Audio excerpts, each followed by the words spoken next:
दोस्तों नमस्कार। दोस्तों मैं बिमल शाही आप सभी लोगों का अपने चैनल में स्वागत करता हूं और उम्मीद करता हूं कि आप लोग सब लोग स्वस्थ होंगे एवं मस्त होंगे। सभी राष्ट्रवादियों और सनातनियों से ये निवेदन रहेगा कि आप लोग मेरे चैनल को सब्सक्राइब कर लीजिए और वीडियो को लाइक एवं शेयर भी कीजिए। दोस्तों आज भारत की राष्ट्रपति द्रौपदी मुर्मू जी ने सुप्रीम कोर्ट से 14 सवाल पूछे हैं और ये 14 सवाल अचानक ही नहीं पूछे गए हैं, इसके पीछे एक पृष्ठभूमि है। तो चलिए हम लोग बात करते हैं कि वो कौन सी पृष्ठभूमि थी, कौन से वो विवाद थे जिसके कारण राष्ट्रपति जी को सुप्रीम कोर्ट से 14 सवाल पूछने पड़े। तो और इसके लिए काफी एक लंबी चौड़ी चर्चा चली थी, बहस चला था, काफी सुप्रीम कोर्ट की आलोचना भी हुई थी। तो दोस्तों वो दिन था 8 अप्रैल 2025। सुप्रीम कोर्ट में एक केस आता है तमिलनाडु सरकार के द्वारा। तमिलनाडु सरकार का ये कहना था कि उन्होंने कुछ कानून पास किए हैं, करीब 10 कानून थे और 10 कानूनों को राज्यपाल ने पास नहीं किया है और उन्होंने समीक्षा के लिए राष्ट्रपति के पास भेज दिया है। तो इसका हमें कुछ उपाय कीजिए।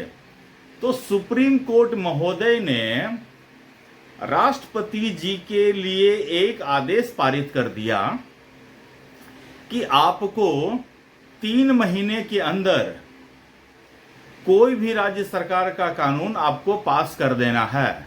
अगर आप नहीं पास करती हैं तो ये स्वतः पास माना जाएगा। तो इसके बाद जो तमिलनाडु सरकार के जो 10 कानून थे वो बिना राज्यपाल और बिना राष्ट्रपति की मंजूरी के ही पास हो गया। इसके बाद सुप्रीम कोर्ट और राष्ट्रपति के बीच में काफी विवाद बढ़ गया था। भारत के उपराष्ट्रपति जो हैं जगदीप धनखड़ जी, उन्हें जब जब इस विवाद के बाद जितने भी मंच पर वो संबोधन के लिए गए हैं, उन्होंने इस चीज को, इस मुद्दा को हर एक मंच से उठाया। उन्होंने कहा कि सुप्रीम कोर्ट को यह अधिकार ही नहीं है कि वो भारत के राष्ट्रपति को आदेश दे सके। वो भारत की राष्ट्रपति हैं, भारत का प्रथम नागरिक है, तीनों सेनाओं को वो हेड करती हैं। लोकसभा और राज्यसभा, प्रधानमंत्री और जितने भी मंत्रिमंडल हैं सब उनके रिपोर्ट करते हैं। और इतने पावरफुल आदमी को सुप्रीम कोर्ट आदेश देगा कि आप 3 महीने में बिल को पास कीजिए। तो ये सारा चीज चल रहा था। इसके बाद भारतीय जनता पार्टी के सांसद हैं निशिकांत दुबे, उन्होंने भी यही कहा कि सुप्रीम कोर्ट मतलब कि अब अव्यवस्था फैला रही है। अगर सुप्रीम कोर्ट ही सारे नियम कानून पास कर देगा तो ये लोकसभा, राज्यसभा, राष्ट्रपति, उपराष्ट्रपति सबकी जरूरत ही क्या है, राज्यपाल, इन सब की जरूरत ही क्या है। तो सुप्रीम कोर्ट काफी इससे, ये सारे राजनीतिक प्रेशर से काफी दबाव में था और कई संविधान विशेषज्ञ ये कह रहे थे कि हो न हो नेक्स्ट सेशन में प्रधानमंत्री संसद से कोई अध्यादेश, ऑर्डिनेंस जारी करेंगे और सुप्रीम कोर्ट के इस फैसले को पलट दिया जाएगा।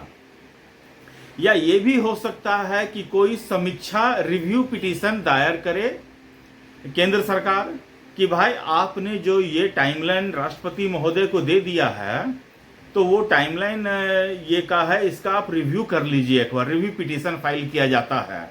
अगर आप किसी फैसले से संतुष्ट नहीं है तो सुप्रीम कोर्ट में आप रिव्यू पिटीशन फाइल कर सकते हैं। तो जितने भी जानकार थे वो इस चीज की आशंका लगा रहे थे, लेकिन अभी तक मामला आज क्यों पूछा गया है। तो दोस्तों 13 मई तक जो सीजीआई थे खन्ना साहब की सरकार थी।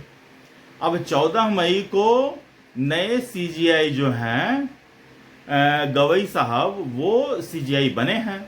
तो कल बने हैं और आज इनके सामने यक्ष प्रश्न पूछ दिया गया है। तो मैं आपको ये यक्ष प्रश्न यहाँ पर लिस्ट हो रहा है और मैं आपको पढ़कर भी बताता हूं कि आखिर वो यक्ष प्रश्न कौन से थे। जी हाँ दोस्तों, तो अभी मैं आपको बताने जा रहा हूं कि राष्ट्रपति ने कौन कौन से 14 सवाल पूछे हैं। तो सवाल नंबर 1, जब कोई बिल राज्यपाल के पास आता है तो क्या सिर्फ मंजूरी दे सकते हैं या कुछ और विकल्प भी उनके पास होते हैं। सवाल नंबर 2, अगर राज्यपाल के सामने कोई फैसला लेना हो तो क्या उन्हें मंत्री परिषद की सलाह माननी ही पड़ेगी। सवाल नंबर 3, अगर राज्यपाल ने किसी बिल को रोका या आगे बढ़ाया तो क्या अदालत उस फैसले की जांच कर सकती है। सवाल नंबर 4, क्या इस अनुच्छेद के तहत राज्यपाल जो भी फैसला ले वह पूरी तरह से कोर्ट की जांच से बाहर है। क्या अदालत ये तय कर सकती है कि राज्यपाल को किसी बिल पर कितने दिनों में फैसला लेना चाहिए। अगर राष्ट्रपति अनुच्छेद 201 के तहत कोई फैसला ले तो क्या वो कोर्ट में चुनौती दी जा सकती है।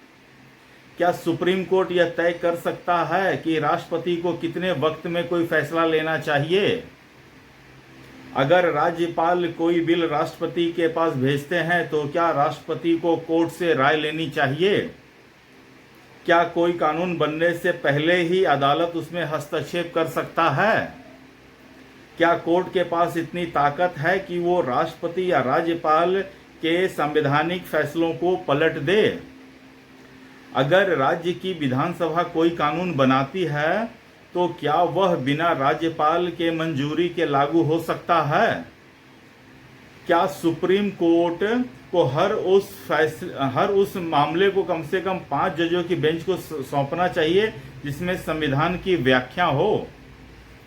क्या अनुच्छेद 142 के तहत कोर्ट ऐसे फैसले दे सकता है जो संविधान या कानून में साफ तौर पर लिखे नहीं गए हों। क्या सुप्रीम कोर्ट केंद्र और राज्य सरकार के बीच विवादों पर सुनवाई का पूरा अधिकार है या केवल कुछ ही मामलों में।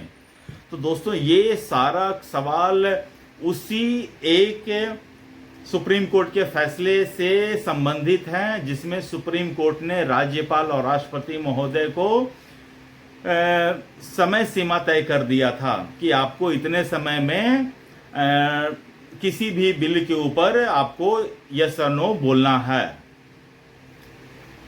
सुप्रीम कोर्ट को इस राष्ट्रपति, अब ये सवाल पूछे हैं राष्ट्रपति महोदय ने, तो राष्ट्रपति तो भैया देश की फर्स्ट नागरिक हैं, तो कोई ऐरा गहरा तो है नहीं, कोई हमारे जैसा तो आदमी है नहीं कि अगर सुप्रीम कोर्ट से सवाल पूछें तो हमारी सवाल सुप्रीम कोर्ट तक पहुंचेगी भी कि नहीं पता नहीं। लेकिन ये तो राष्ट्रपति के सवाल हैं और राष्ट्रपति के सवाल हैं तो इसका जवाब सुप्रीम कोर्ट के माननीय न्यायाधीश को देना ही पड़ेगा। और हो सकता है कि गवई साहब जो हैं इसके लिए एक संवैधानिक पीठ का निर्माण करें, कॉन्स्टिट्यूशनल बोर्ड का निर्माण करें, चाहे उसमें 3 जज हो चाहे 5 जज हो, जितने भी जज हो, और इन तमाम जो क्वेश्चंस हैं और इनमें निम्नलिखित प्रश्नों के सभी के उत्तर देने हैं। ऐसा नहीं कि इसमें कोई काल्पनिक है या कोई वैकल्पिक है, ठीक है ना। सभी प्रश्नों के उत्तर अनिवार्य हैं।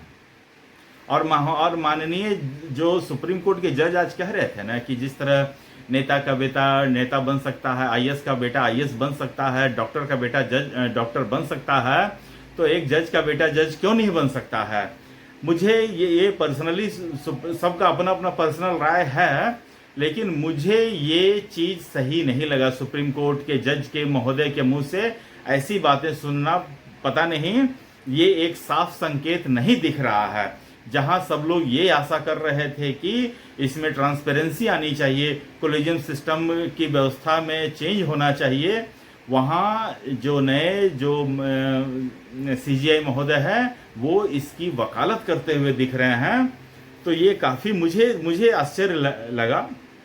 अब देखते हैं कि इस मामले में क्या होता है और फिर और कोई जैसे इस पर कुछ अपडेट आता है मैं आप लोगों के सामने उपस्थित हो जाऊंगा।